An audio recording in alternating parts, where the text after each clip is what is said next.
नमस्कार दोस्तों, स्वागत है आपका हमारे चैनल धूप धनुषी आरती में। दोस्तों, आगम तत्व विलास में षोडशोपचार के विषय में क्या कहा गया है, आज जो है वही आपको बताएंगे। आगम तत्व विलास को लेकर जो है एक बहुत बड़ा सीरीज चलने वाला है। आगम तत्व विलास के हर विषय को लेकर जो है मैंने आप लोगों को दिखाया ही था कि कुछ दिन पहले ही मुझे जो है बनारस से आगम तत्व विलास जो ग्रंथ है उसका जो ये पूजा आदि विषय का जो है, मतलब उपचार आदि पूजा आदि विषय का जो पाठ है वो मुझे मिला है।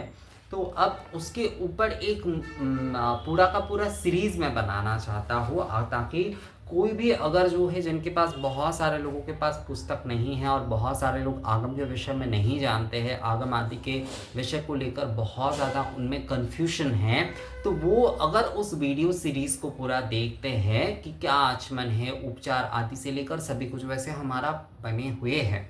मैंने जो है आगम रहस्यम के ऊपर भी जो है ये सारे विषय बनाया है, अलग अलग जो कि तंत्र से, यानी कि महानिर्वाण तंत्र आदि, गंधर्व तंत्र आदि सभी जगह से जो है मैंने संग्रहित करके हर विषय बनाकर जो है अलग अलग प्लेलिस्ट बना रखा है। पर फिर भी सभी लोग नहीं देखते हैं।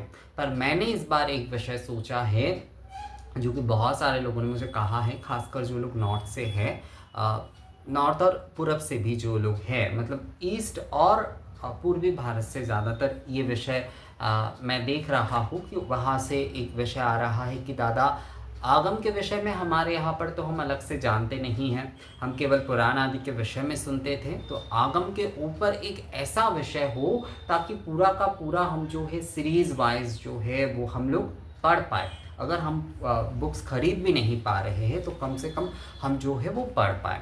तो इसलिए मैंने सोचा है ये आगम तत्व विलास का मैं जितना वीडियो हो सके, इसके ऊपर जितने भी सारे विषय हैं मैं वो विषय जो है कवर करूँगा। ऐसा नहीं है कि केवल मात्र वहाँ पर जो वर्णन है वही रहेगा, उसके साथ कई सारे दूसरे विषय भी जो, मतलब उसका व्याख्या भी मैं करके आप लोगों को बताऊंगा। पर आगम तत्व विलास का ये जो आगम के जो उपचार आदि पूजा आदि के पूरे विषय हैं, मैं वो कवर करने की कोशिश करूँगा, ताकि आप लोग देखिए, सभी के पास बहुत सारे पुस्तक होंगे ये आवश्यक नहीं है और सभी खरीद भी नहीं पाएंगे। तो अगर एक भी आपके पास होते हैं पुस्तक, मैं हर किसी से कहता हूँ कि कम से कम एक खरीदना ही चाहिए। जीवन में एक कम से कम एक या दो आगम के पुस्तक होना बहुत आवश्यक है। तो आप अगर उतना भी खरीदते हैं तो आप ये आगम तत्व विलास के माध्यम से आपका वो डेवलप हो जाएगा। तो आज षोडशोपचार के बारे में, सबसे पहले मैं षोडशोपचार क्यों बता रहा हूँ। हमारे हर पूजा आदि में जो है देखिए, अष्टादश उपचार, दशोपचार आदि, इन सारे उपचार से तो पूजन किया जाता ही है। पर मैं जैसे कि पूर्वी भारत में रहता, तो पूर्वी भारत में काली कुल में जो है षोडश उपचार ही जो है वहाँ पर जो है विशेष माना जाता है, यानी कि षोडश उपचार से जो पूजन किए जाते हैं उसे पूर्ण पूजन माना जाता है। उससे थोड़ा और विस्तृत जब करते हैं तो अष्टाउपचार यानी कि अष्टादशोपचार से करते हैं, और उससे थोड़ा कम करते हैं तो दशोपचार से।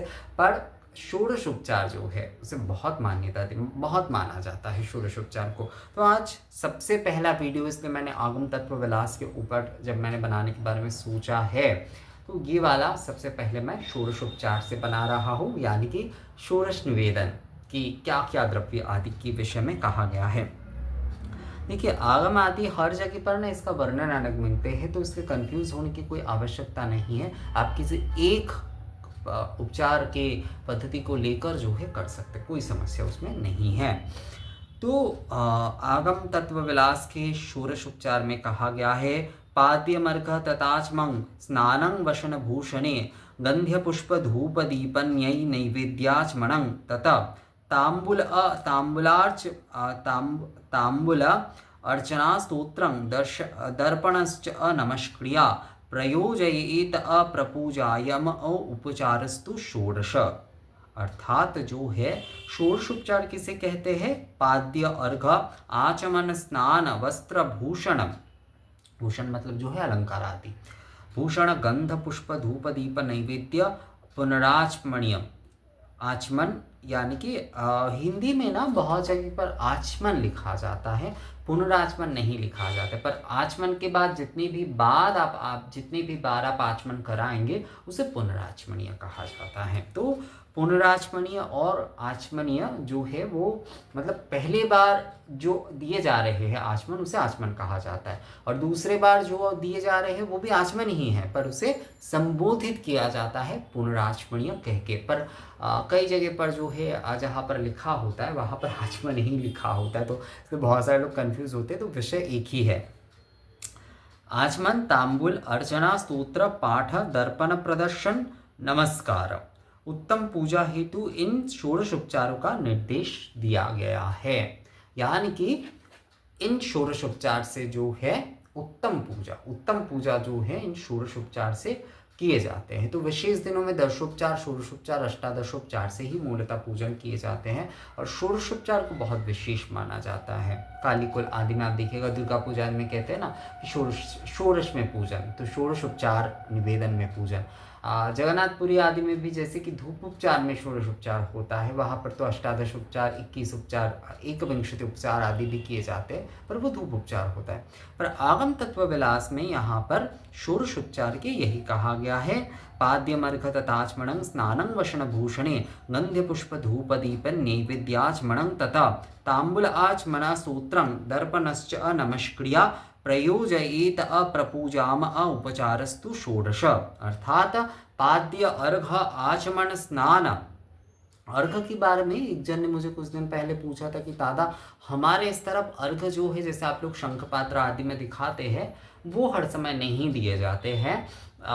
हमारे यहाँ पर जैसे कि धूप अर्घ होता है, पुष्प अर्घ होता है, हाँ ये भी अर्घ होता है, महाराष्ट्र आदि की तरफ वो भी होता है, तो वो भी सही ही है, कुछ गलत नहीं है, घबराने की कोई आवश्यकता नहीं है। अगर आपके वहाँ पर उसी तरीके से अर्घ देने का प्रचलन है तो आप उस तरीके से दे सकते, कोई समस्या उसमें नहीं है। तो पाद्य, अर्घ, आचमन, स्नान, वस्त्र, भूषण, गंध, पुष्प, धूप, दीप, नैवेद्य, आचमन यानी कि पुनराचमनीय, तांबूल, अर्चना, स्तोत्र, पाठ, दर्पण प्रदर्शन, दर्पण प्रदर्शन।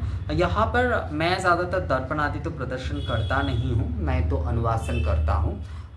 इस जगह पर जो है नमस्कार, तो आप अनुवासन भी कर ही सकते, कोई समस्या नहीं है, पर क्योंकि यहाँ पर यही लिखा गया है तो मैं यही आप लोगों को बता रहा हूँ कि पाद्य, अर्घ, आचमन, स्नान, वस्त्र, भूषण, गंध, पुष्प, धूप, दीप, नैवेद्य, पुनराचमनीय, तांबूल, अर्चना, स्तोत्र, पाठ, दर्पण। पाठ का मतलब होता है कोई जैसे कि आपने देव भागवत का आपने पाठ किया, या फिर कोई भी जो भी पूजा हो रहा है वहाँ पर आपने कुछ पाठ किया, तो दर्पण प्रदर्शन, उसके बाद नमस्कार। तो उत्तम पूजा हेतु इन 16 उपचारों का निर्देश किया गया है।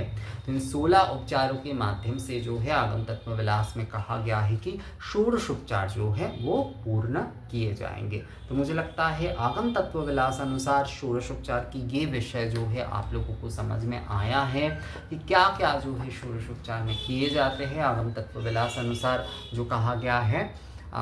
मैं फिर से बता दूं कि कई जगह पर आपको दूसरे जगह पर जो है आपको इन उपचारों में कुछ भेद अलग दिख सकते हैं, तो घबराने की कोई विषय नहीं है, सभी षोडश उपचार ही है। आप ये भी कर सकते हैं, आप वो भी कर सकते हैं, जो भी करिए पूर्ण करिए, विषय यही है। तो जो भी करिए वो बस पूर्ण करिए, मूल विषय यही है। तो षोडश उपचार के आगम तत्व विलास अनुसार मैंने आप लोगों को आज ये वीडियो में बताया। आप लोगों को ये वीडियो कैसा लगा मुझे कमेंट्स करके ज़रूर बताइएगा। मिलते हैं आप अगले वीडियो में, तब तक के लिए नमस्कार।